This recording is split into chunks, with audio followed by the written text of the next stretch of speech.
trust yourself. Trust that you are taken care of. You are here for a reason. I think Western culture wants to talk instead of listen. They want to lead without the willingness to be guided. And I got to a point where I said, do what you need to do. I'm not willing to take on that responsibility of you anymore. Thank you for watching. Please take a moment to like this video and subscribe to our channel if you haven't already. Every like and subscribe is a free way to support us, expand our reach, and plant new ideas. Maybe we start with what you brought. Would you share that? Yeah, I brought this is Jaboa, an artist, Honey Queen artist. His non-indigenous name is Felipe, from Tarapacá in Acre, Brazil. And he said, I made this one especially for you. La forza. We do it. The force is strong.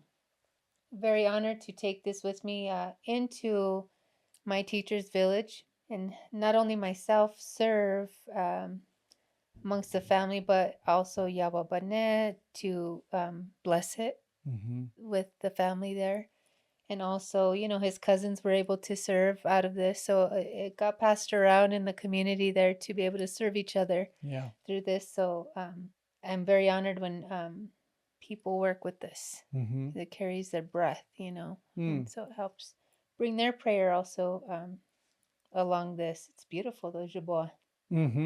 And what do you use that for? For hape. So, and because they speak Portuguese in Brazil, they say hape instead of rape.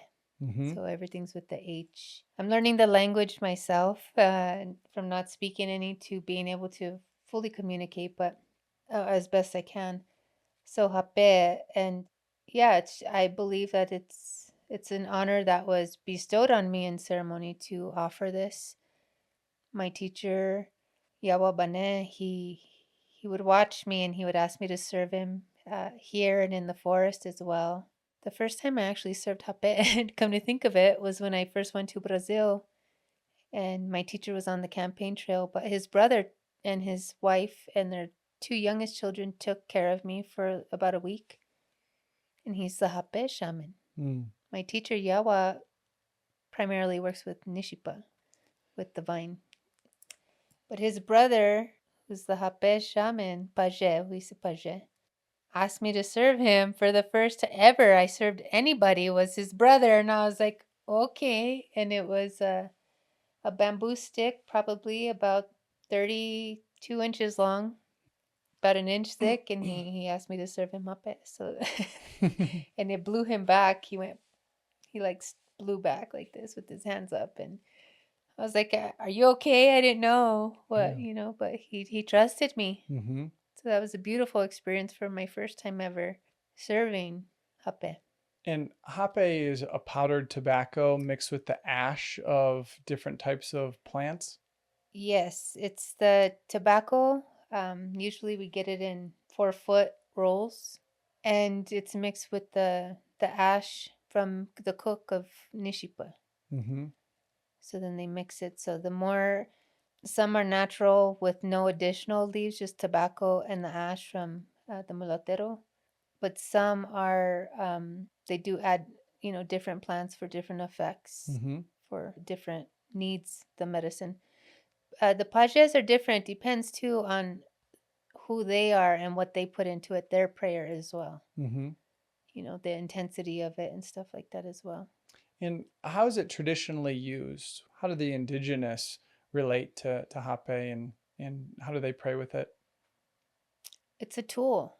I asked my teacher, I asked Yawa, I said, how did you know essentially like I was ready? He says, anybody that's walking the path of spirituality has to know how to use the tools such as Nishipa and Hape. And so like anything else, it's a tool that we learn, but we have to learn these first ourselves before we can, really kind of help assist others. And what's been your experience in assisting others with hape? Well, Banez, my teacher's grandfathers have come to me and kind of guided me on this a lot. And helping others with hape, I think being able to connect with hape in a deeper sense myself, truly, where I can get visions, like full on apparitions of Bane's ancestors just through Hape, through Bane's breath. So that was his gift to me, to be able to see that and connect with his ancestors, and through his serving me, Hape, helped me remember that it's in my prayer, it's in the breath. And I already work with the breath. That's how I help people in my own way. Prior to working with Hape, is I would help people connect to their breath and help attune to my breath to be a clear channel to help them with whatever they're needing, assisting in. Well, I have brought some ambil that I would love to share with you. Let me get that. So ambil, how much have you worked with ambil? Andres was he's a beautiful teacher, man. And actually, Andres is jumping back to Hape. He really worked with me one on ceremony in Santa Fe. We're at the great grandfather tree there. And he really worked with me on my blow. He's a beautiful, beautiful teacher. And he does a lot of this, all of this work with his heart. So I'm very grateful to him. And the different way you use your breath can create a different effect for the person receiving. Right. Absolutely. He offered me, I was offering Hape in a space out here in Boulder, I believe. A group, I think David got the group together, David Gonzalez. And so I was serving Hape to raise money for the Lago Lindo. And I was like, what is that? And he's like, you want to try it? I'm like, absolutely. Like, yeah. And so he showed me how to do it. Well, I just put it in my mouth. I didn't realize it, but I got it all, the mambe all over me. But it was beautiful to work with it. And then afterwards, I worked with another woman who taught me her teachings behind it, like what it meant and how to use it on your fingers. For different reasons and where to place it. So please share. And I don't quite remember it all. Okay, and I'll share what I remember about all this as well. I'm new to it, but you. it is tobacco that's basically been boiled down into a tar. I work with all tobaccos. And I think the bottom left was for one side, and it all depended. But the fingers had like connection to God, connection to heart, and a different connection. I forget though. But I often went in. Let me see with. And it's a talking medicine, where Indigenous. Yeah. Oh, thank you. Indigenous will have this when they're going into a talking circle, and it helps connect to the heart and connect to source soul, so you can just flow in a good way and connect with others in a good way. Okay. And many times people will feel a dizziness if they're not typically working with tobacco. Maybe people say that with Hape for you as well. But I share this with people and there's like, whoa, I'm a little dizzy. And what I've learned is tobacco in general has a way of spinning us into a clockwise rotation, which is the natural rotation, like the healthy rotation for all things. So if you go into a sweat lodge, you're going in clockwise. If you go into different types of ceremonies, it's in a clockwise way. So people will feel maybe especially dizzy because they've been in a counterclockwise kind of going against trying to swim up river type of thing. It's like, no, let's spin you in a clockwise way so you could just go with the flow. That's beautiful. All the different teachings, the different sharings of how they work with medicine in different cultures. So you're doing left hand, middle finger. Left hand, middle finger. I'll join you. Oh, I thought I was doing a lot. You're doing quite a bit. I'm sit with this quite a bit, but I'm excited that you're here. I think you're bringing out the medicine in me. And we've discussed that at some point here that you'd serve me Hape as well, which is very strong for me. I mean, the Hape has taken me as far as anything has taken me as well. I was in sharing, you had asked me about how I help others with Hape.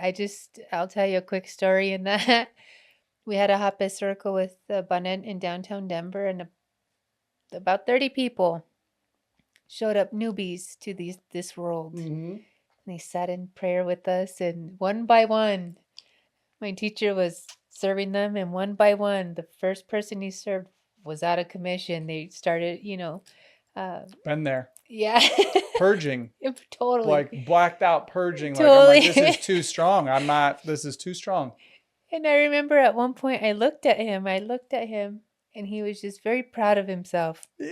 He had a smile and he was looking at everybody purging, and he was just so happy. And I was holding a kambo ceremony for a group of women, small. And I remember at one point I served them boom, boom, boom. And one by one, they're purging, and I was like, I know what he felt like in that Yeah. moment. Yeah. Because it was like, all right, it was I did good. My breath did well. Yeah. My prayer was strong.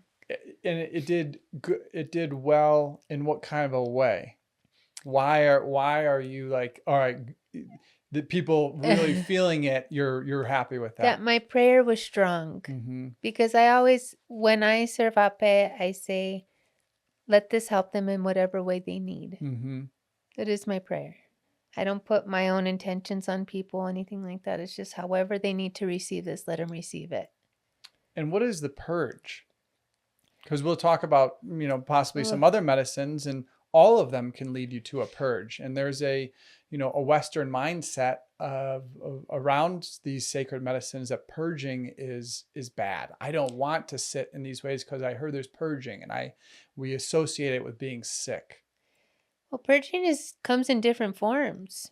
Through my own personal experience working with kambo, nishi, hape, it comes in different forms, and it can come in cellular, releasing old stagnant energy where the body's shaking. Hot and cold flashes, it can come in the form of tears, just crying, releasing. Physical, of course, like purging from the digestive tract, clearing that. Like throwing up. Mm-hmm. Out the other end as well, caca. Mm-hmm. But yeah, purging comes in different forms. Mm-hmm.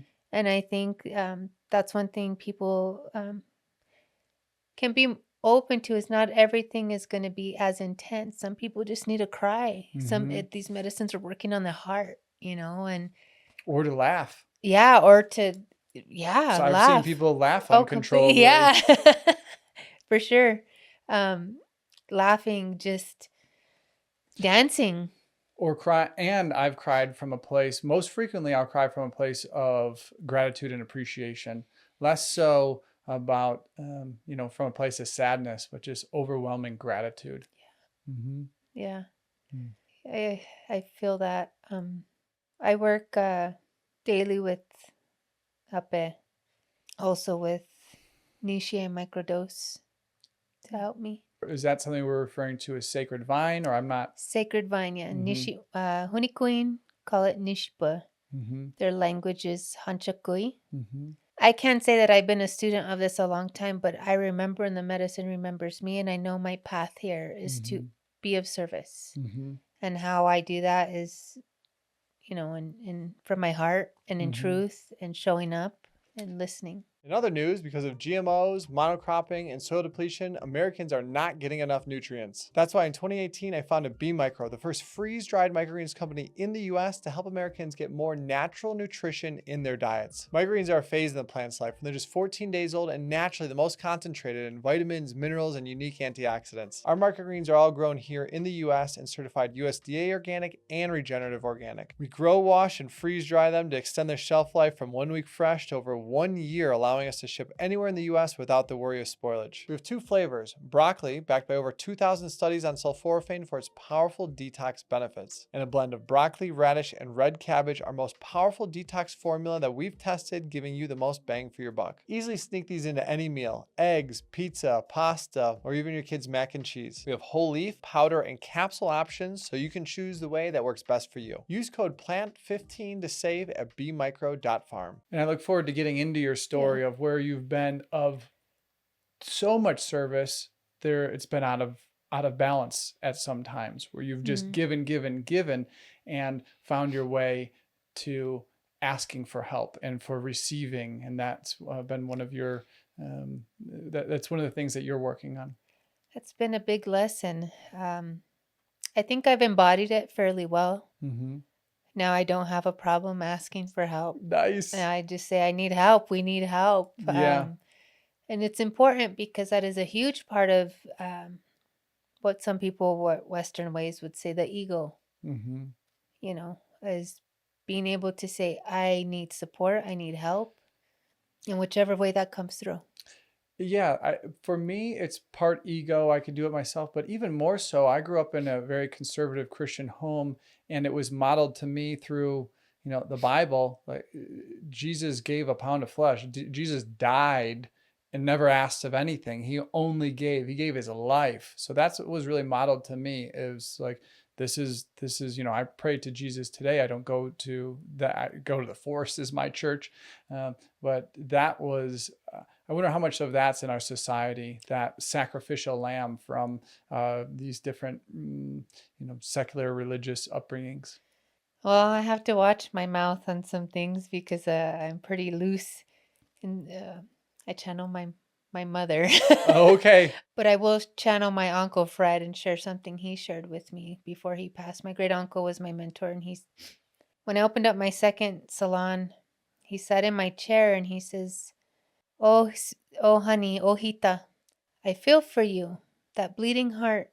He saw something in me I didn't see quite and didn't fully understand. But then the next breath, he says, "I want you to see something. You see that front door right there?" I said, "Yes, uncle." He says, "That front door swings both ways, and you don't owe anybody a goddamn thing, Mm. and nobody fucks with Tere." And he told me those words, and it was years later that I'm like, he was right. Mm. I understand it. And I was just having this conversation with one of my good friends, my sister, where she was showing up for everybody else, and she says, "I'm here for out of my heart, my love." And I said, "I see you. I see your body breaking down. Mm. You can't even be present. How are you showing up for everybody else and not yourself?" Mm-hmm. I'm going to call bullshit on that. Mm. Because how can you truly be there for somebody if you can't be there for yourself in Yeah. truth? Yeah. You know? Yeah. Take care of yourself first so that you can take care of others. But if you're weak, then how can you really take care of anyone else? Yeah, you're not fully present. Mm-hmm. You're not the present. Mm-hmm. You know? Well, I look forward to getting to much with you. All right, let's. How are you gonna put it on the lower right side I'll put it or? on my lower right. Okay, I'll do the same. This one is strong. This is from Colombia. I was there in January. Mm-hmm. Woo! Mm-hmm. Oh. And a lot of people will, quickly put mambe on top of it. But for me, I like to just sit with the ambil. It's a little bit of a burning. Sometimes here, I'll burp. Very detoxifying. It has a way of finding the little blockages in me and then helping to release them. You hear this? Good medicine. These medicines make me react in different ways. Mm-hmm. Very interesting, helping me. I feel like it's helping me clear like you said. Yeah. Helping. I prayed. I prayed to help me with my words. And I always ask for that. Help me speak in truth and from my heart. Help me teach in truth and from my heart. Oof. That I asked for help. Mm-hmm. Yeah, I can Beautiful. feel some of that proudness that maybe that's your word, that you experience when you serve somebody. And when I serve somebody, or I didn't serve you, but shared, I feel it makes me feel good that the medicine is helpful. Yeah. Mm-hmm. And water, it's a beautiful tool as well. People never sat with ape, I'll tell them, have a little water before and a little bit after. Because not only, it sits here, but what it does on the physical body, Mm-hmm. how it actually helps in the digestive tract, help bring some of it down. See if I brought my hape. Can I share with you what I like to sit with? And you'll know this. Kumaro. Mm-hmm. From the Honey Queen. It's very floral. Mm-hmm. It's very sweet. I find it to be uplifting, energizing, and it can be really strong. I mean, it all depends on I mean, a small amount can sometimes be stronger than a large serving. I worked with an indigenous woman, an elder from New Mexico, whose husband is a Peruvian shaman, tobacco shaman, you know. And she taught me, they've been married 20 some years, and she taught me a way. She says, the masculine, the blow is hard for me. Mm-hmm. So she taught me how to take her little spoon and put it right there. And then Never seen it. Never heard of that. neither have I, but it's how she works alongside her husband Wow. and bringing the feminine, Yeah. the softer. Because tobacco is thought of as a masculine teacher. Mm-hmm. Mm-hmm. And then I have 2 caripes. This is one I recently got in Colombia. Oh, wow. Who was outside your door? Yeah. Well, you sending me that video of the deer? Mm-hmm. And I said, thank you for calling that in, you know. So this is your medicine, huh? Mm-hmm. I sat with this on Saturday. I typically do a all day in the forest, just solo retreat ceremony. And then sat again with my fiance Chelsea on Sunday out in the forest. Took her out to where I go for the first time. And yeah, it's very sweet. I have some out there for you, actually. Thank you. Mm-hmm. This is my teacher's. It's not this one. I want to get you a different one. But my teacher's brother, Jose, he made this one.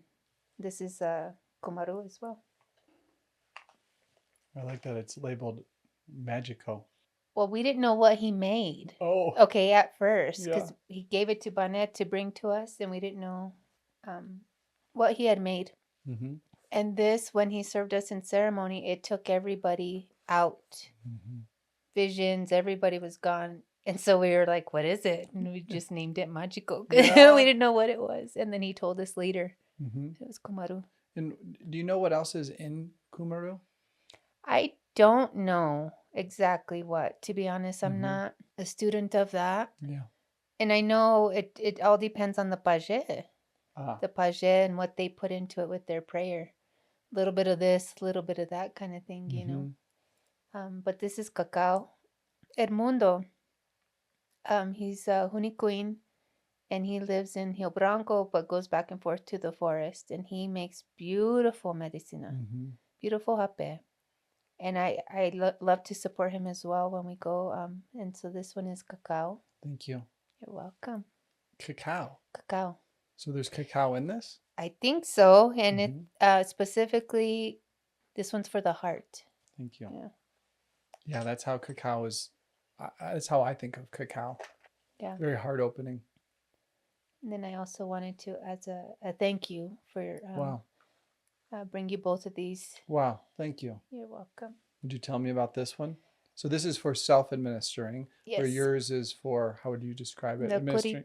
The curipe is for self-administering. This one's Huniquin. Mm-hmm. I believe I got it from Edmundo. So we pick up a bunch of things for them to help bring in, not only support them, but then help us in our way to raise funding. So that one's a curipe, and then they call them tepi, but the Huniquin say chepi, cheap or chippy. Okay. Because the T is pronounced CH. So some say chepi or some say chippy instead of tepi. So it depends on who's saying it, but yeah. So I'm like, what are they saying? Chippy. Well, I'd like to offer you, while we're in this exchange, I have a supplement company where I make products out of microgreens. I'm not sure if I shared any of that with you. You did. Okay.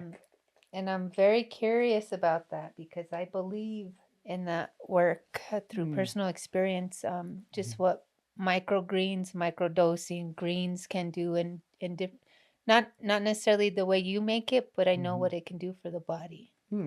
Well, my favorite product is a blend of microgreens. It's broccoli, radish, red cabbage. It's very detoxifying. It helps the body to empower itself to create its own antioxidants, so its own mechanisms for ridding the body of toxins from the inside. So we have one that's in powder form, one that's in whole leaf form. This is are most popular, broccoli, and this is from our lab tests, in my experience, 2-3 times more potent at that detoxifying. Wow. So how do you use it? You not with a Jeppy. I've never tried. I've never tried. Um, People will typically use it as a garnish on their food. Okay. Just a quarter teaspoon is equal to a whole cup of leafy greens. So a very small amount is all you need. We grow it in a really good way. It's organic. It's regenerative organic, all grown in soil. And then it's freeze dried. And that freeze drying technology takes out all the moisture. And moisture is kind of why things go bad and different things that we don't want, E. coli, salmonella, can grow in moisture. And if there's no moisture, then it extends the shelf life to almost 2 years. Wow.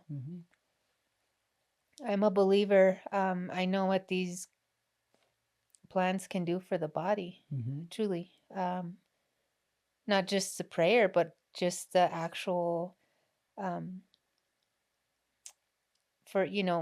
autoimmune disease, for bringing the body into balance. Um, one time working, with my doctors, and I was doing my juicing, green juicing. I was diagnosed with hypothyroidism and Hashimoto's. And I was like, I worked with a naturopath for 6 years, and I was like, I think I could do this. And something was calling me to this green juice, right? Kale. And I mean, I know it works. I know these things work, anti-inflammatory properties. And on a cellular level, right? Like, it's all about regenerating the cells, helping them move along faster. So I'm a believer in this for sure. I'll have to get some of those. Oh yeah, well this one, any one you want is for you, but why don't you take this top one? You could open it up, give it a smell, and see what shows up for you. I literally got tingles from my head. Like if I was doing hape, how you get cleared. I could have put it next to the bill. Yeah, you can do anything you want. There's no rules. The only rule I would suggest is just don't cook it. So once you've plated the eggs, pasta, then you put it on. Wow. Thank you. You're welcome. Thank you. Feels good to exchange gifts. Okay. Yeah. I'm excited to try this.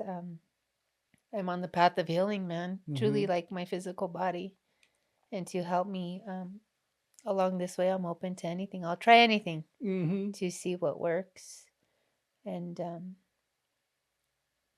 I think that's part of my gifts. Also, was having to live with something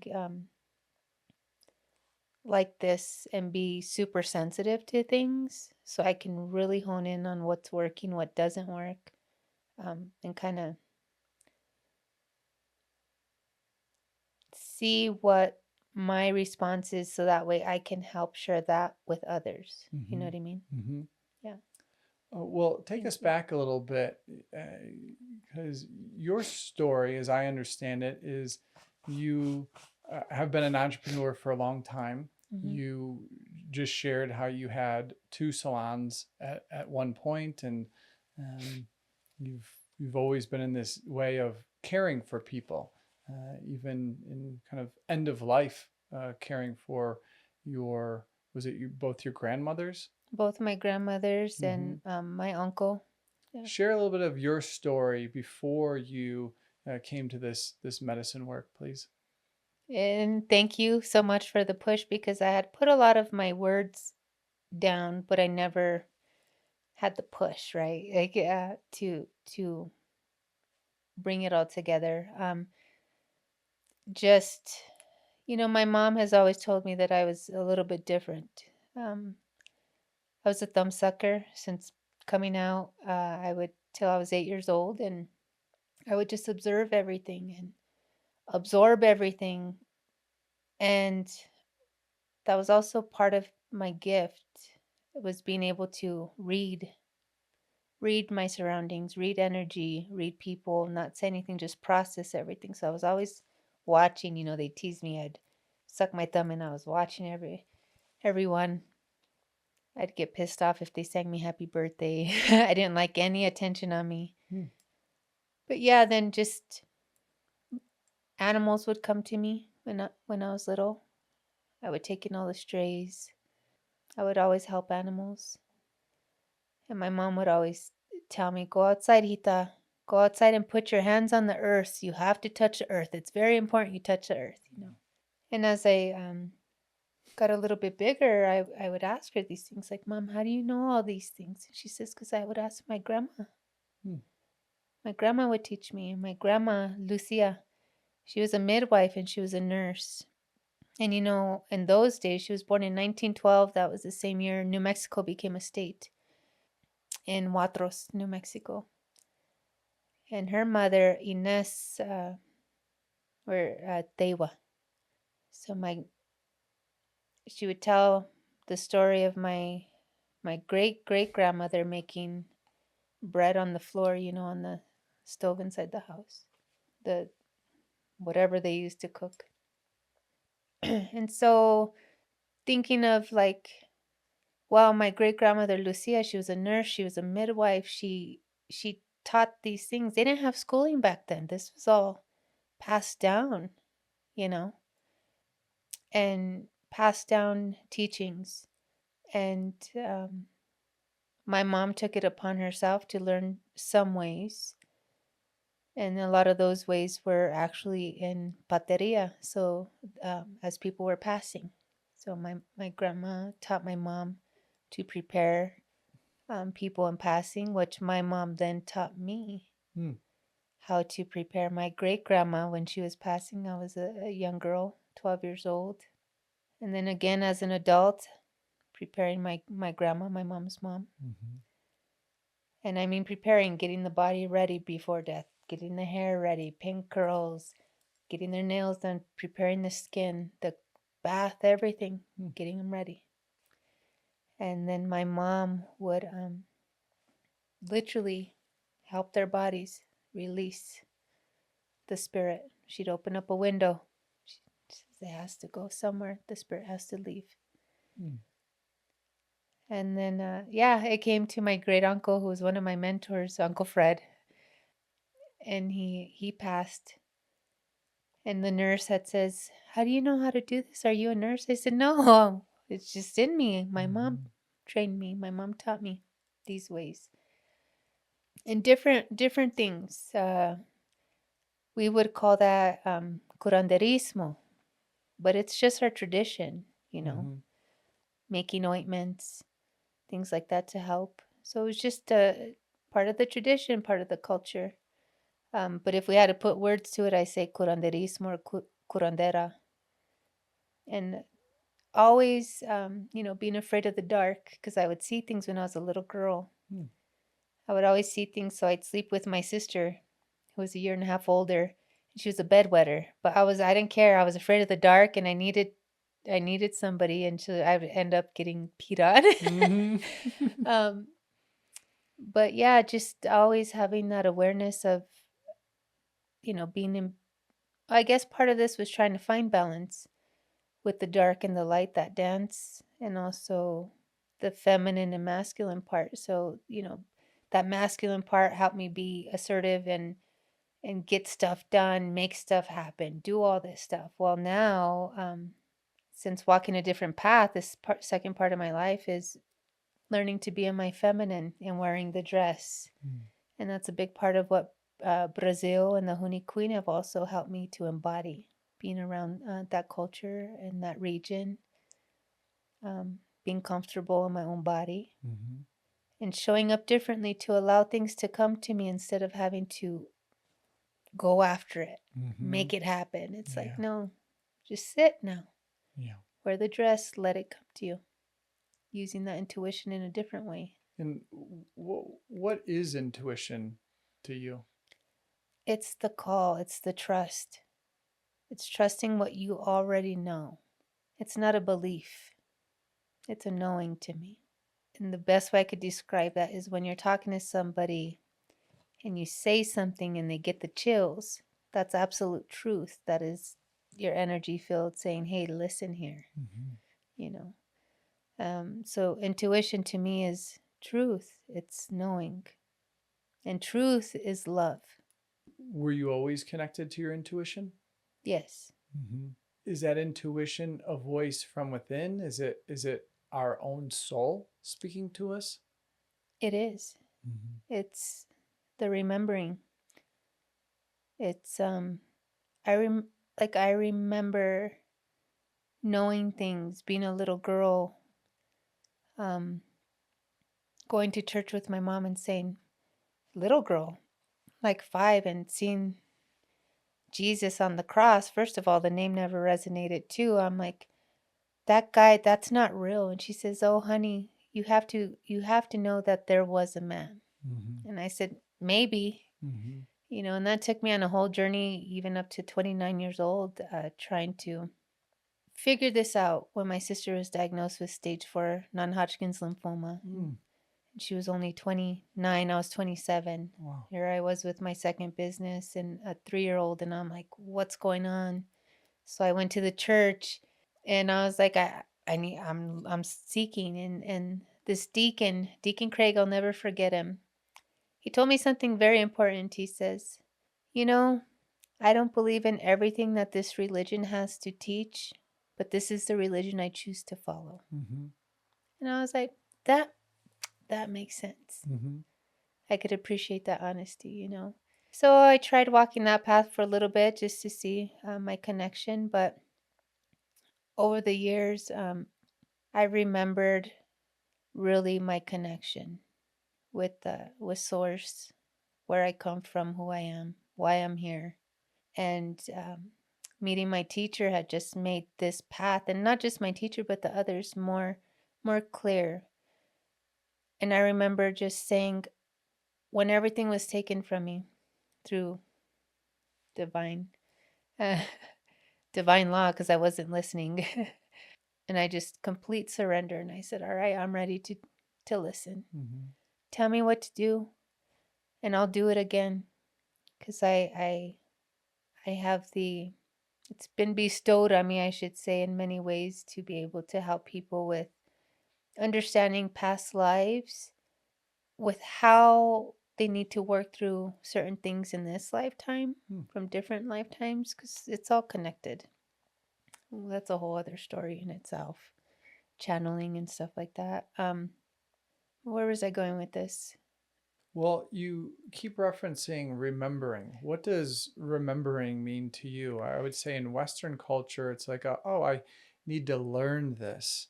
And yet there's oh, you already know. It's already in you. Yeah, just the remembering of, and I say who we are and whose we are. I did have a experience, not before I met these medicines, being held by the white light, and these angels all coming to me and helping me remember those parts of myself. And my role here is and to do what, right? With this remembering, what am I supposed to do here? What is my role? And people would tell me things, people see in us what we don't see in ourselves. So people would tell me things, how I would help them. Clients would sit in my chair and I would touch their shoulders and they would just cry. The mirror was a great teacher all those years. I did hair as a hairstylist 25 years behind the chair since I was 17. The mirror was a beautiful teacher because it would show me things about people. And just being able to be in service in that way prior to walking this other path of the spiritual way, truly, and understanding, oh, when somebody was crying or they were having a hard time, to be able to help them remember by giving them a little bit of support, showing them compassion. And they're at my shampoo bowl chair. I pick their feet up, I take off their shoes, I put a wet towel on their face, I'd massage their head, and I would rub their feet with lotion. Those were things I didn't have to do, right? But these were things I was called to do. And I didn't know it at the time, but this was part of me helping anoint people. And then all this came in years and years later, like, all right, now you have to start mixing these oils. And so I would channel how to mix these oils. Then I remembered. I have a beautiful story about that with Andres as well, actually. Please. Never met Andres, but prior to, and we needed somebody to help us assist in prayer to give my teacher a break. And here comes Andres to Santa Fe. And about a week before ceremonies, I got the intuitive nudge, look into the Bible and make the oil. So I did. I got the exact type of cinnamon that was required. I looked it up, had it shipped, all that stuff, right? And then I channeled how much, what percent of this, and this, right? What base of oil, all this. And then in ceremony with Andres, it was after the second night, I believe we were all gathering to eat, and we were kind of talking, and Spirit showed me a lot. These medicines, Nishipa people, shows me people how to help them, or shows me them in different ways and what they carry. And I was talking to him, and then just in conversation, he's like, I about a week ago also, he says something was telling me I should read the Bible to look up the oil, and I said, huh. I said, it's for you. I said, no need to look it up because I made it and I brought it and I didn't know why, but I brought it with me. And then I said, may I, and I anointed him, his hands here, chest, feet. And I remember him specifically. I went to go take off his shoes and socks. He says, no, I'll take them off. I said, no, this is unconditional love. When somebody does this for you, it's unconditional love they are doing. And what anointing is just reflecting back their own light to them. It's not anything I'm giving you. I'm just helping you remember and reflect back your own light. And it's not for everybody. I only do who I'm called to do that with. And also, not everybody is supposed to anoint either. Certain people, I'll get the message to make them, and so I channel whatever oil that they're needing so they can do their work. So it's interesting how that. What else is in that oil? It depends. Oh, it does. Okay. And what does the Bible say? That was his oil. My oil is different. His being. His was the one I was supposed to make for him, being that blend. Okay. You made the blend for Andres. Not for Andres. Okay. And I wonder, so everyone has their own special blend, and I'm not remembering what the blend is from the Bible. What? It was a different type of cinnamon. It was an olive oil, a certain oil based. And I don't quite remember. I wrote all that stuff down. So, like anything, I don't hold on to a lot of stuff. Yeah. I just let do it flow. what I do. Yeah. I have my own oil. I carry that with me. And that one for me, it has lemon balm, sage from our land. It's castor oil is the base for healing. And honey balm, which I made. So I got from a honey distributor. I asked him for some wax. So then I made my own balm and I added that into there. So let me show it to you. Please. So this one's mine. Go ahead and, Can you smell it? yes. Lemon balm. It has something else. I forget. Is there olive oil in this? Oh, no. Castor oil. What's that come from? I'm not familiar. I think it's a seed. Oh, okay. But there's it grows in my wild lettuce. Oh, okay. Wild lettuce is used for, it's like an aspirin, and that grows everywhere. You can use that and make like a tea. But I, of course, measured it and used that in here. So it's got 4 different things. But this one is specific for me and how my energy and my frequency and how it works. How would you describe your relationship with plants? Is there one that you're working with the most today? Just happy right now. I sat with Nishipa, I microdosed the other day. In other words that we can say for that, Sacred Vine, we said grandmother,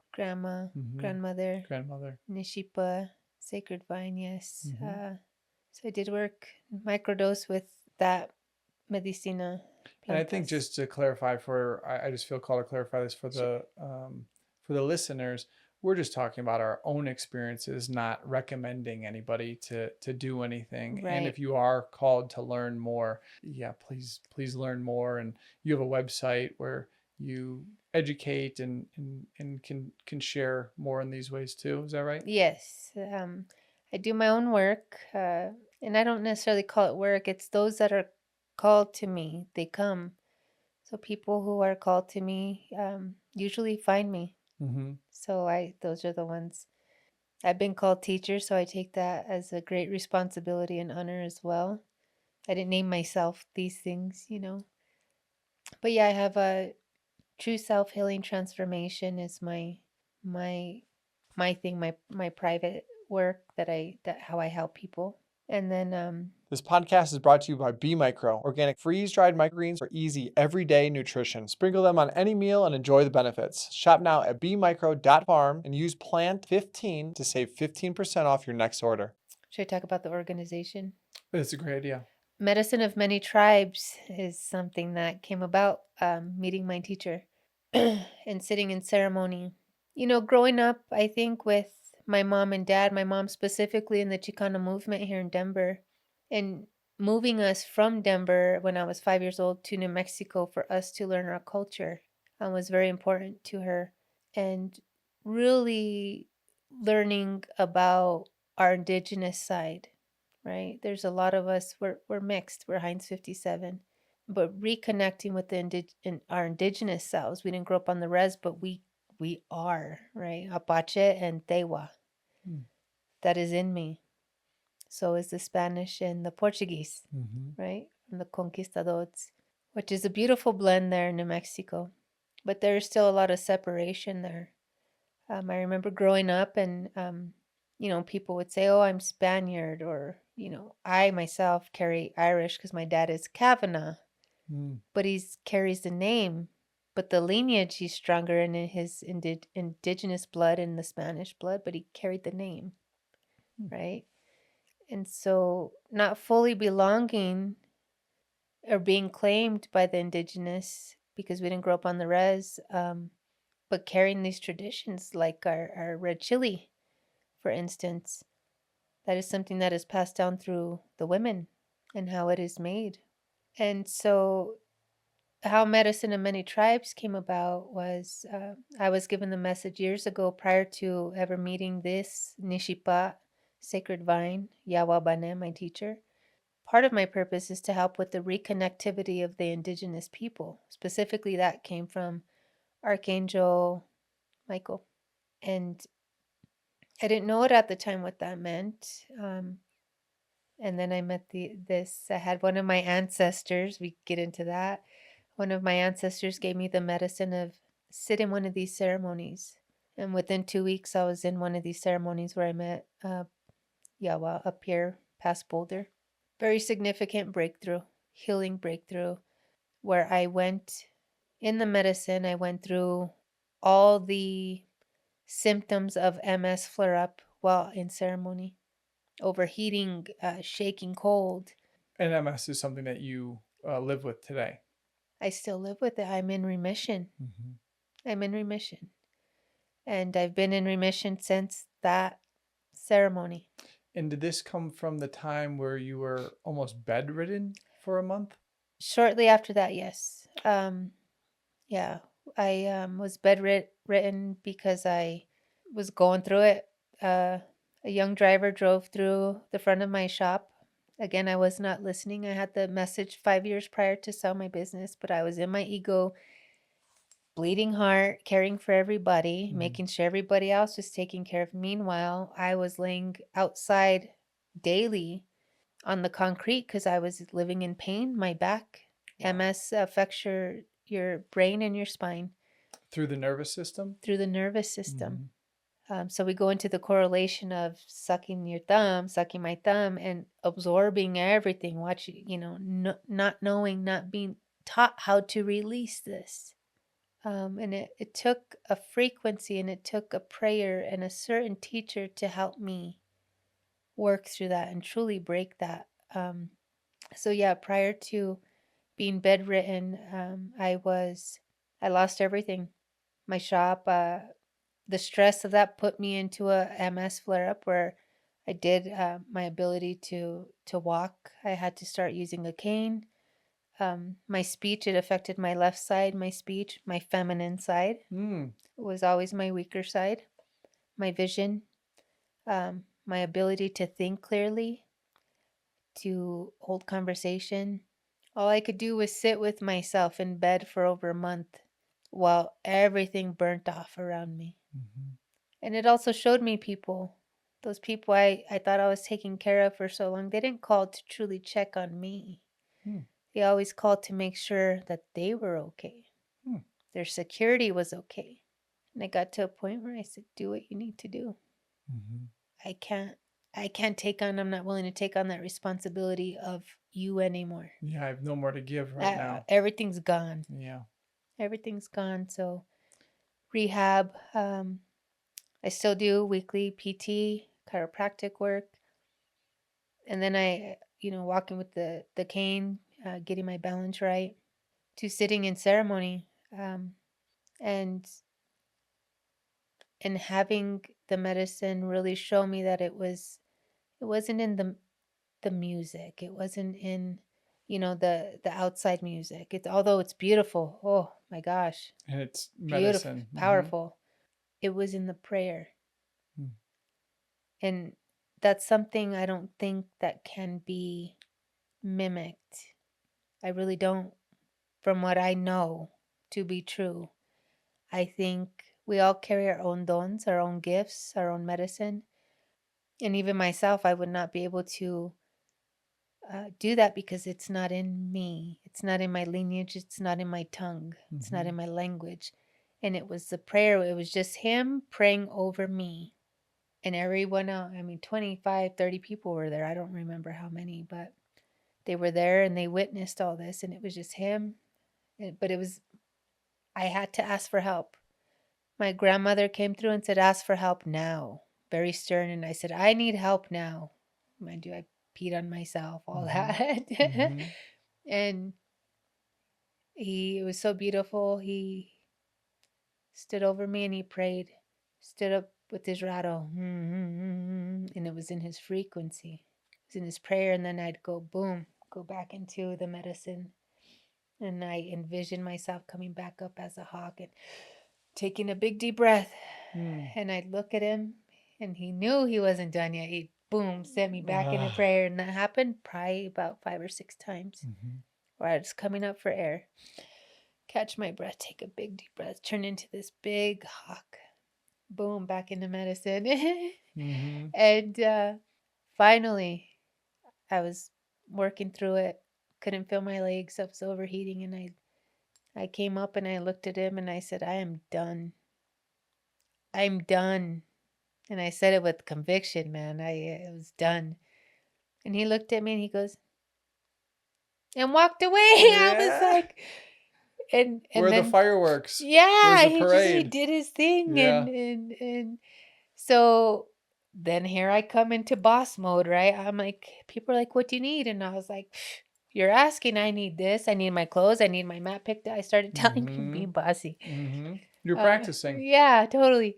What I needed done. And these this group, mostly women, of course, some men there were assisting, but took me to an outhouse and undressed me full naked, got me clean clothes on, took me by the water, and then took me to the fire and put on my socks. My friend Teresa put on my socks and shoes. She took care of me.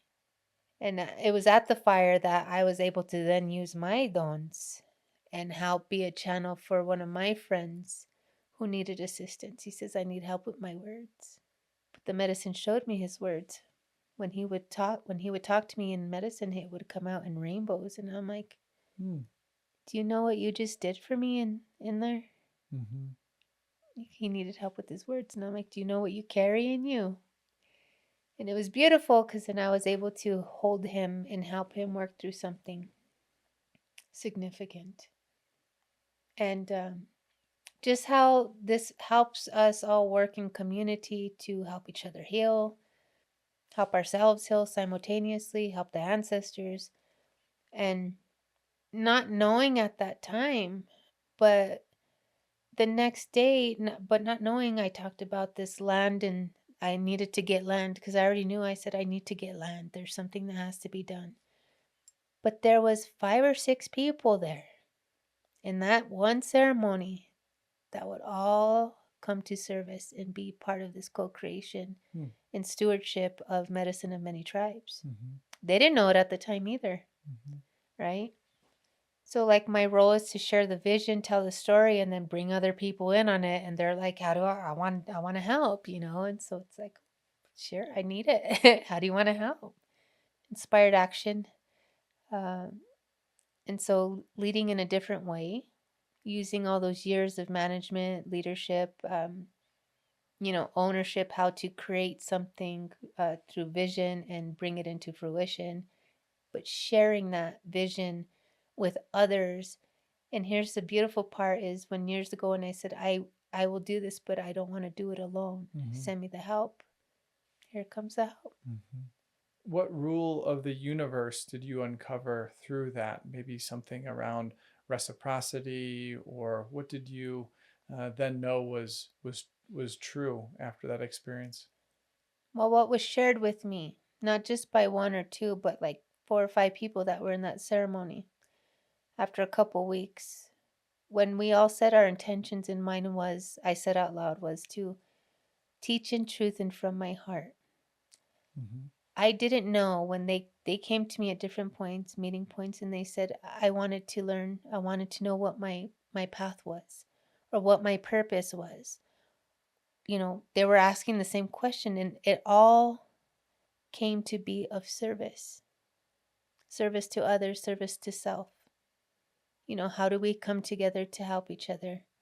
And I don't know if I'm answering that, but that's what this showed me was how we're all supposed to come together to help. And once we remember, then it is our responsibility to then share what we know with others to help them remember.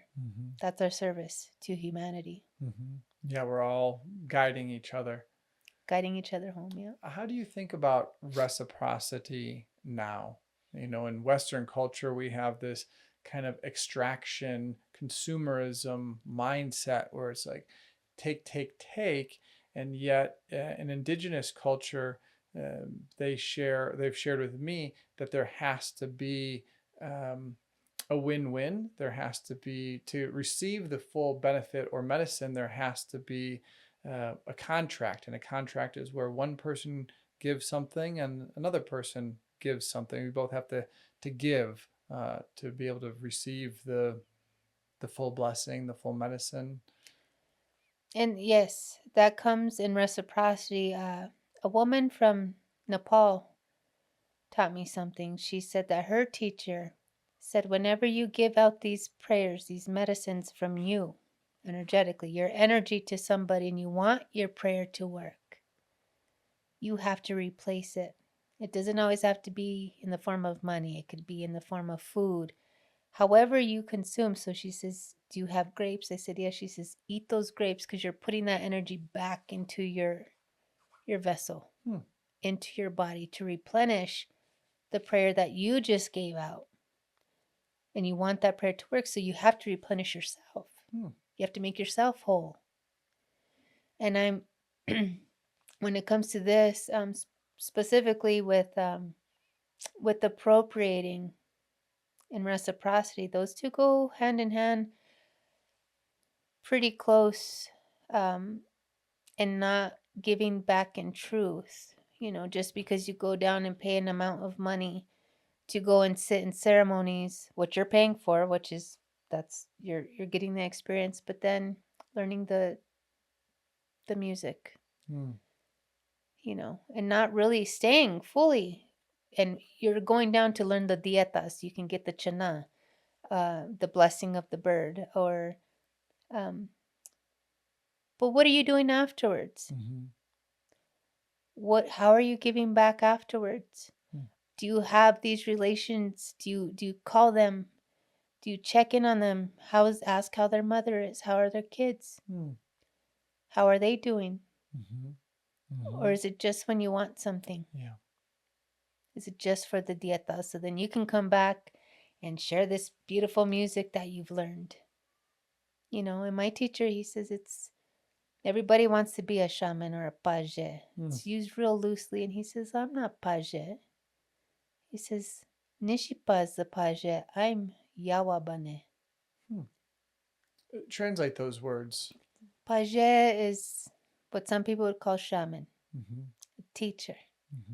But anybody who knows these medicines knows that we can't just say that we are this. Titles don't really do service.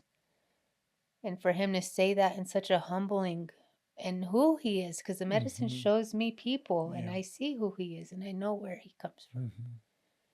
And to have somebody like that in my life to be, that I can be guided by, say something so strong, in reverence, you know, it's like, no, I'm not Paja, I'm not the teacher. Nishipa, Sacred Vine is the teacher. I'm Yawabane. That's my name, you know. And why do you think these medicines are here? You know, Western culture, you know, I think of myself as a bridge, a connector, and one of growing up in very conservative Christian culture and then in corporate America for a long time, like really living the Western life and just being in pursuit of money and things. And so Western culture, the way that I grew up, was vilifying, demonizing these plant medicines, and and really almost indigenous culture. I mean, that's been instilled in the you know, the European people, so that we feel better about doing the bad things that have happened. I think Western culture, just Western culture in general, wants to talk instead of listen. They want to lead without the willingness to be guided. And they want to have a say in a place at the table without, you know, with putting their own interests first versus the indigenous people and what their needs are. Instead of asking them, we tell them, you know. And so it's very important to ask permission. To ask, can I sing this song? Do I have permission to sing this song out? Do I have permission? My teacher, I asked him, do I have permission to work with Kambo? I know the ancestors gave me, I know you had me serving in ceremony, but do I have your permission to walk this path? Not just because I sat in the medicine and the medicine showed me, oh, I have this, or oh, we're all powerful. We all have gifts. We all come from somewhere. We all carry certain energetic imprints from past lives as well. And we've been all things. And I think that's where a lot of Western culture resonates with certain teachings. But we carry this, we embody this, we're embodying the certain reality at this time in order to be of service and work alongside the teachers and these medicines, not to make it a commodity. You know, there's a responsibility. And until we can work in truth in that way, you won't have balance. And if you're not working in truth in that way in yourself, you yourself are not in balance. How would you describe to Western culture what these sacred medicine, plant medicines are?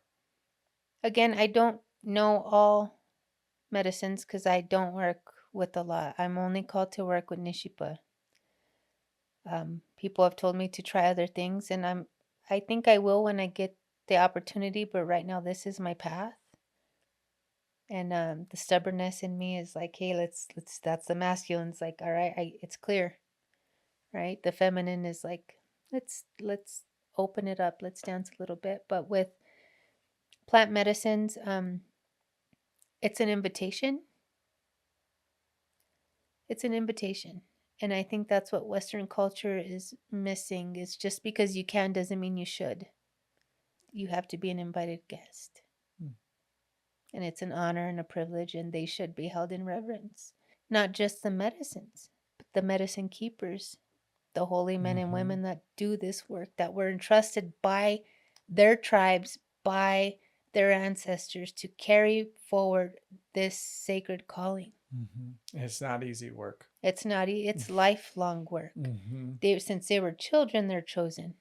Just like I was chosen to carry out this work through my mother, my grandmother, my certain duties. But this is lifelong commitment. My teacher is a doctor of the forest, and just very humble. You have other people out there, even people out here, they want to be pager, they want to host ceremonies, and I get that. People want to share what they've learned, but it should still be granted permission. There's a lot of people doing good work, but also there's a fine line between wanting to commodify and figure out a way to make a living off of this, right? Because then are you truly giving back? And it goes back to reciprocity, to the villages, to these people. Are you just going down there bringing medicines or knowledge or teachings, but are you truly giving back? How much are you giving back? The church will call that tithing, right? But there has to be a consistent exchange, especially if, for me, in my opinion, this is all my opinion, of course, if we're going to continue to use these lineages, their songs, their customs, their culture. I mean, even me, I walk a fine line, right? I'm very cautious of how I present myself. These, right? These feathers. I had to sit with this. Like, is this appropriate? But I also wore my earrings, because I represent both. I'm representing my teacher and the forest, and hopefully, like I said, I touch base with him to ask questions, and he just gives me the basic page, like, we talked about very neutral, like it'll come to you kind of answer that a teacher would give. He doesn't tell me what to think. He just leaves the door open for me to figure it out, or for it to come to me.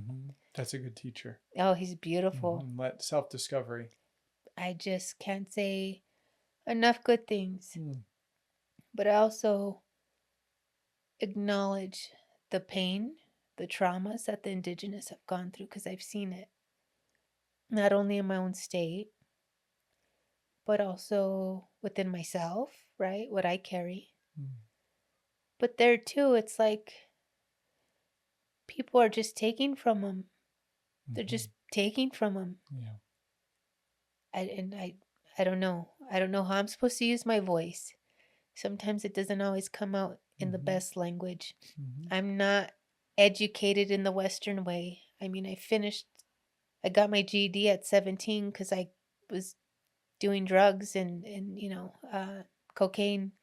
And that's why I'm very cautious with my words. I want to make sure that I'm speaking in the right way, because I didn't grow up with the best of that ability to say what I needed to say. My sisters, my mom, my sisters are educated, but I'm not. I learned through trial and error. Well, I find you to be very well spoken. You don't have filler words. You're not saying and ah. You're very articulate. And you're just in the flow of it. It's easy to listen to you. It's easy to trust your words, and the way that you speak lands in a good way over here. Well, thank you. It took me a lot of time to sit with myself and slow down. Yes. That's a number one speaking tip that I've learned is to just slow down. We get anxious, so we want to speak fast and get through it. And it's like, just slow down. It's better to just pause than to fill it with a bunch of fluff and thing. People don't want to hear that. It makes it hard for people to listen to someone if every other word I'm saying is yeah, and then what do you think that it's just tough. So you're speaking a very even, balanced, grounded way.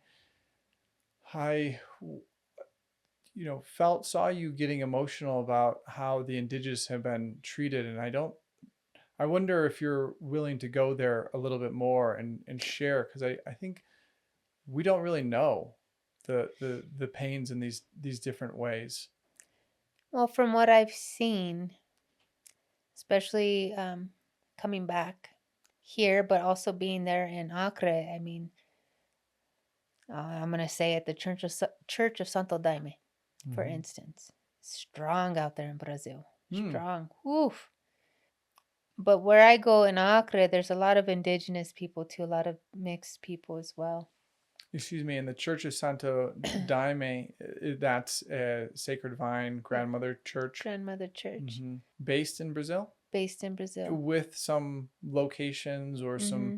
support in the In U.S. the US, yes. So they've and this is something that I see. So again, I have a little bit of I've been diagnosed with autism, so I see patterns, Mm-hmm. right? And I'm like, huh. I asked my teacher, I said, do they give back to the Huni Queen? The Huni Queen. Now, if you look at the roots of this church, where it came from the teachings of the Huni Queen, Mm-hmm. right? And he says, no, he didn't say much. He just says no. Wow. And I'm like, huh. And I ran into two different people here in the state, here in Colorado, that are all about the Church of Santo Daime. Mm-hmm. And they sing and they bring, you know, they carry the medicine over because they're legally allowed to, Mm-hmm. As a okay, church. as a church, but because they have put millions of dollars and years of attorney's fees into getting approval with the DEA, right? Okay. Okay, so they have money, right? Mm-hmm. But yet these communities, these villages are struggling, Mm-hmm. all right?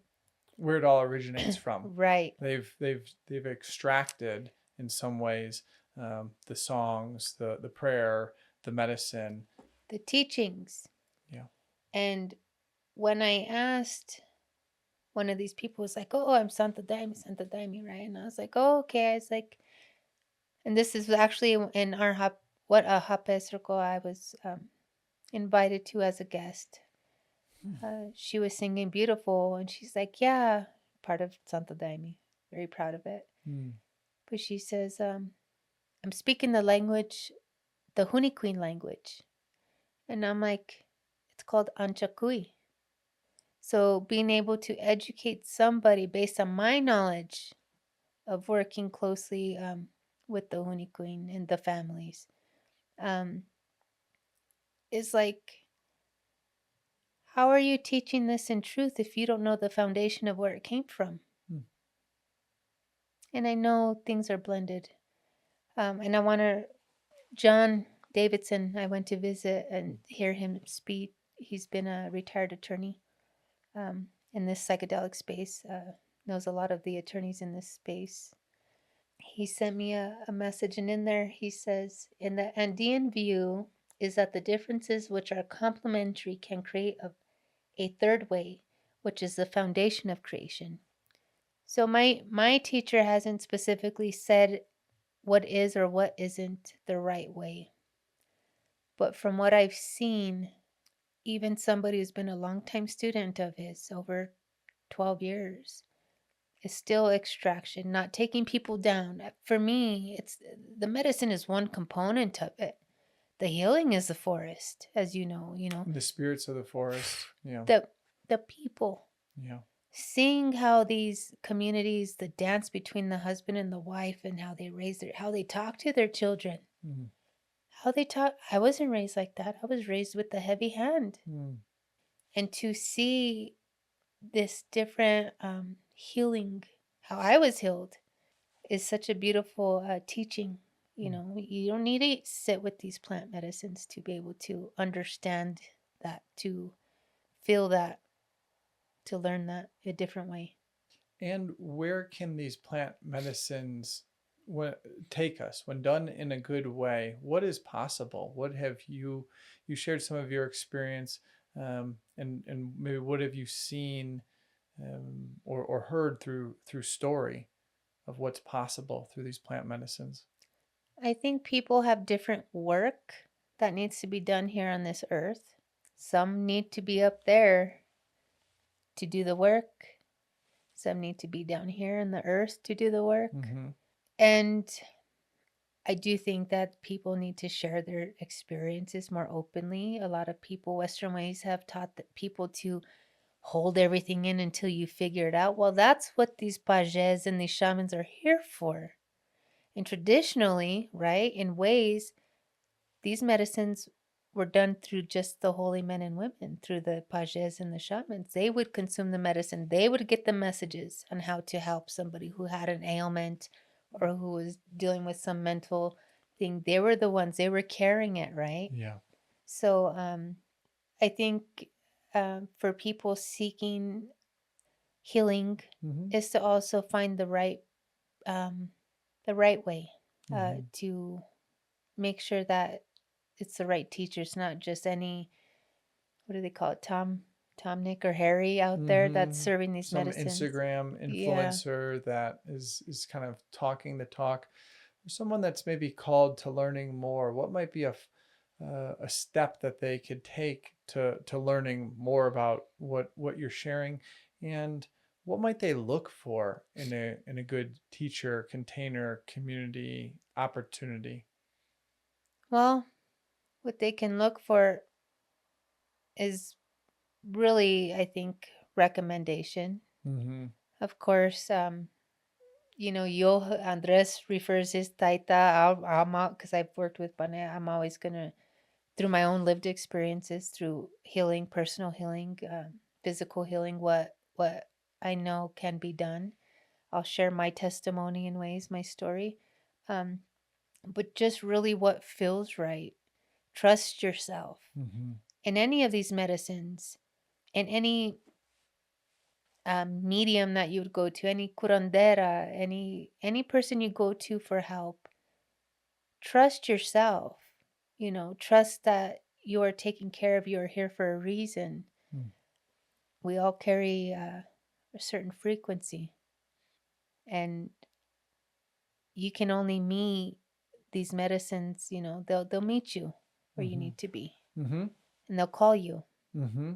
This podcast is brought to you by B Micro, organic freeze-dried microgreens for easy everyday nutrition. Sprinkle them on any meal and enjoy the benefits. Shop now at bmicro.farm and use PLANT15 to save 15% off your next order. And it's funny because many people that have come to sit in our ceremonies have actually never met my teacher, but they've had dreams of him. He's Oh. come to them in different ways, Mm-hmm. or they've had, yeah, just real random stuff.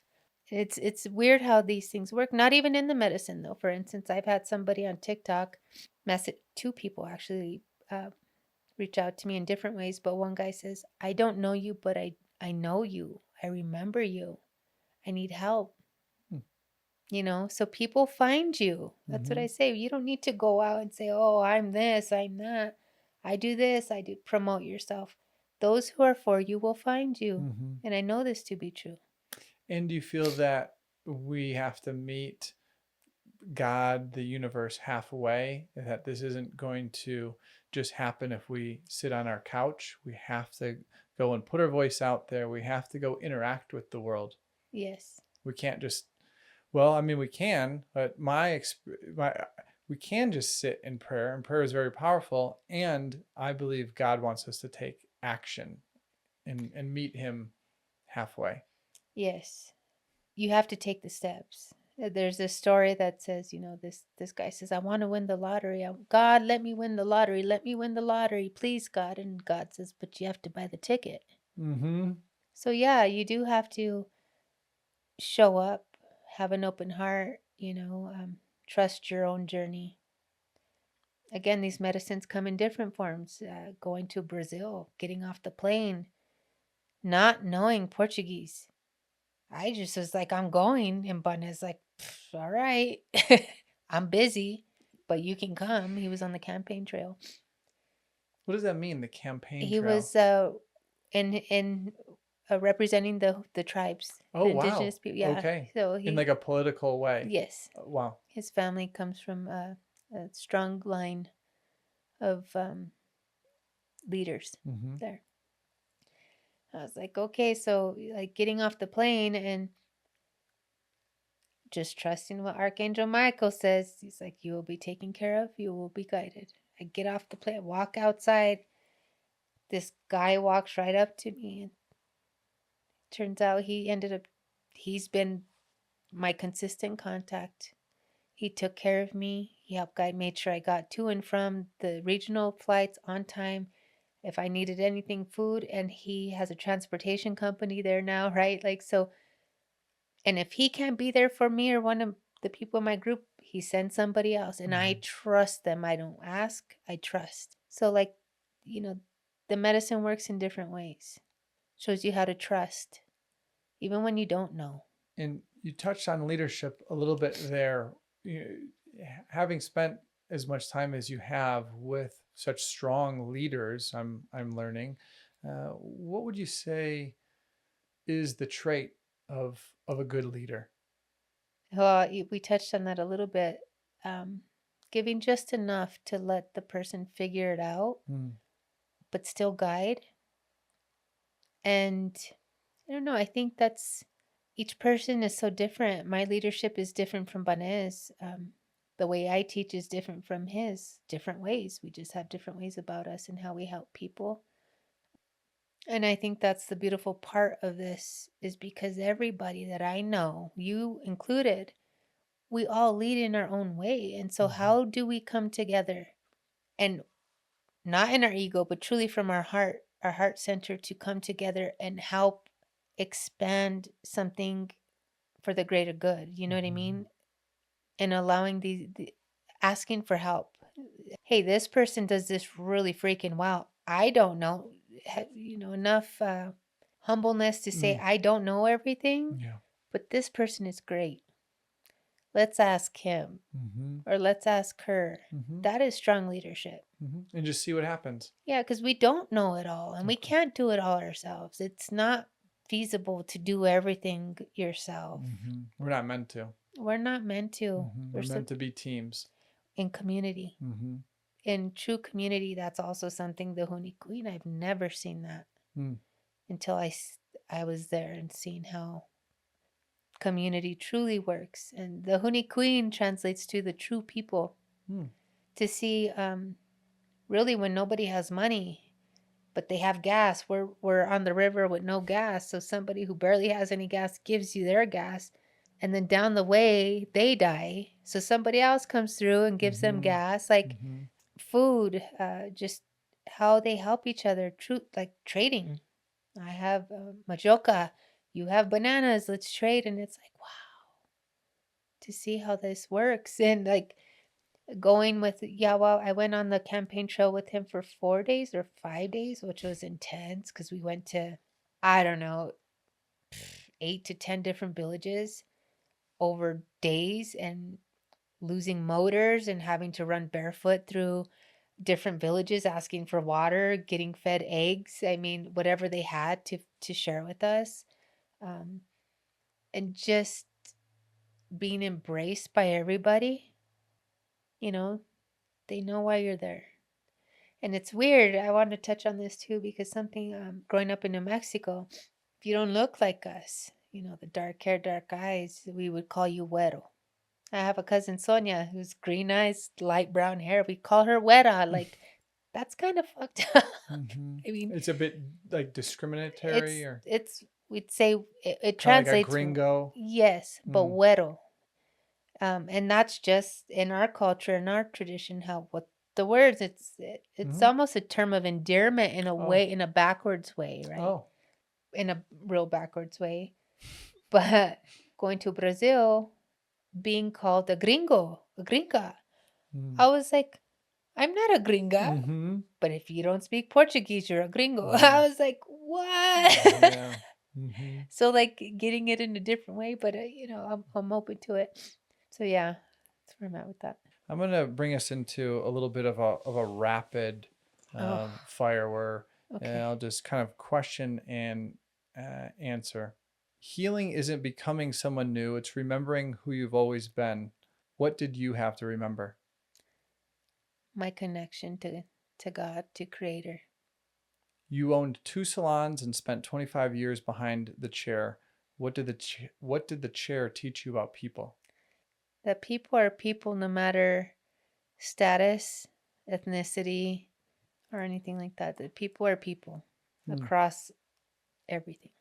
You sat with both your grandmothers as they were dying, alongside your mother, preparing the body and opening the window so the spirit could leave. What did sitting with the dying teach you about living?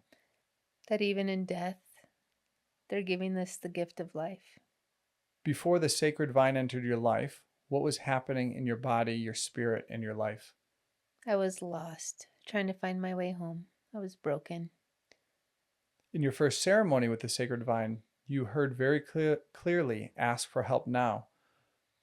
Why was asking for help so hard? It's one of the most humbling things a person can learn. Is like, we can't do this on our own. We need each other. In that ceremony, you finally said, I'm done. Done with what? Done with my own shit. Done with the lies I've told myself. Just done with being sick, with not living in my truth, with not having reciprocal relationships. I was just done. You described yourself as a wild horse, broken but still wild. What did that mean? It all tied into our San Luis project there, but I needed that help. Wild horse that was broken in, that was broken but is still wild. My heart remembers, and these medicines remember me. Remember my heart, my frequency. What's the difference between a medicine, a sacrament, and a drug? Your mindset, Hmm. what you believe to be true, and where you at on your journey. You say that healing is in the prayer. What does prayer look like for you today? The ability to connect with Creator, Yushibu, Source, God, in the most intimate setting, which is within myself. The sacred vine taught you to ask for help and to receive. Oh, so let's practice that now. What kind of support, skills, relationships, and people are you calling in right now? Oh, that's a good one. I have my notes. Thank you. Um, People that are called to be of service, that are they don't know what to do, but they have a skill. Whether that's website, whether that's, some people can't do monetary, but that they can have their skills, right? They can Mm-hmm. help with their ideas, with their words, their energy. And then there's people that can help with leading groups down to the forest, bringing people to the land in San Luis to put your energy there, help say a prayer, do some grounding work there, bringing your energy to that land. Scholarships, if monetary always helps, bringing people that maybe can't necessarily afford this to go to Brazil, the opportunity to go and and meet the forest. Remember, learn more about themselves through these medicines. Monthly stewardship fund. I'm working on all this, you guys. This is all new for me. This nonprofit work. So I'm learning, and I'm open to receiving guidance. So if you have any guidance in this space, I'm a student here, and I'm willing to learn. But I'm a good learner. Mm-hmm. um, And maybe that guidance coming from legal support, which I know this road takes a lot of legal support. There's a lot of hoops to jump through, and really making sure you're doing it in a a good way. Uh, yeah, legal support. And again, we found people who know this work, who can help guide us. That costs money, right? mhm. Host us in a different way. Hape circle, if you have a space and you want to host your friends, bringing people to our ceremonies, showing up, supporting in that way as well, where it's reciprocal. Not We want it to be in balance. We want what we're doing to be in balance, not just us asking for help, but also how can we help you? So we wanted to be in balance and reciprocal also. So professional services, yeah, cultural preservation, supporting and buying jewelry from the Huni Queen, from Bana's mother. I'm wearing one of her pieces here now. She gave me this on, she exchanged it with me. I gifted her a beautiful wreath that my great grandmother Lucy, I was called to take that with me and gift it to her. And she right away put it on her wrist. And she came out of her room and brought this to me. So I carry Maspa with me a lot. Beautiful mother of the forest there. Maspa, that means mother of the forest. No, Maspa's her name. Oh, excuse But me. she's a mother of the Oh. forest. Oh, Yeah. wow. And all of them are. But truly, I mean, my dream is, yes, help us create things to do this stewardship the right way. We want to do this in the light. We want to do this work in truth and in the light and the right way, while protecting the indigenous.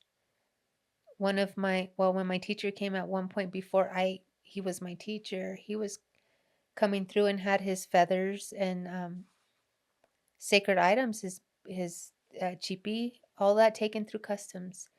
And we had a beautiful attorney here who works in this space, be of service to that and help him receive these items back. And has done beautiful work, so I'm very grateful to him as well for this. But yeah, coming down to the forest and experiencing the Huni Queen, their traditions, their prayer firsthand, the journey itself. I mean, from getting on the boat to pushing a boat if it's dry season, you know, those experiences are something that those experiences are where the healing is. Anything that you'd like to leave people with? A final thought or share? I just pray that everybody has clarity on their path and walks it with an open heart, and that they stay true to themselves, because you have to stay true to yourself in order to be of service to anybody else. And that's really why we're here, is to be of service to people, to each other. And where can people learn more about you and your work and get in touch if they feel called? My personal website is trueselfheal.com. You can text me, call me. This is my purpose now. I mean, Creator cleared my path to do this, to be of service, and I'm available anytime. Like my uncle would say, any time of night, my ear is there for you. And then, of course, we're working on medicineofmanytribes.org on the website. There's some things I want to adjust, some wording I want to change, things that needed to be added, but I had to get something up and going. But there's a lot of work that needs to be done on that. And I spoke to my friend Dan, who just went with us to the forest.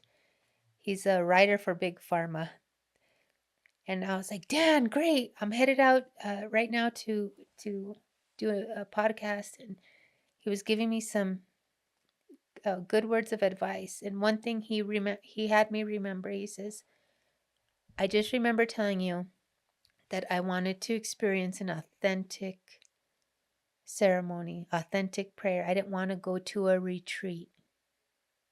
I didn't want that. And he says, I want to go back to that feeling of that, basically. And I was like, note to self, I will reflect on it, but I got to go. But thank you so much. So he gave me a lot of good feedback for me to sit with. So yeah, medicineofmanytribes.org is kind of the base. It's a baby, but it's something. It's new work, but it's passionate and it's strong and it's alive. And I invite people to reach out if they feel inspired to support or learn more, receive more. Yes. Thank you so much. And thank you for allowing me this space in your community to share my story. I appreciate it. Appreciate you. Thank you for doing this work. Thank you. It's my honor. Okay, thanks everybody. Bye. Ciao.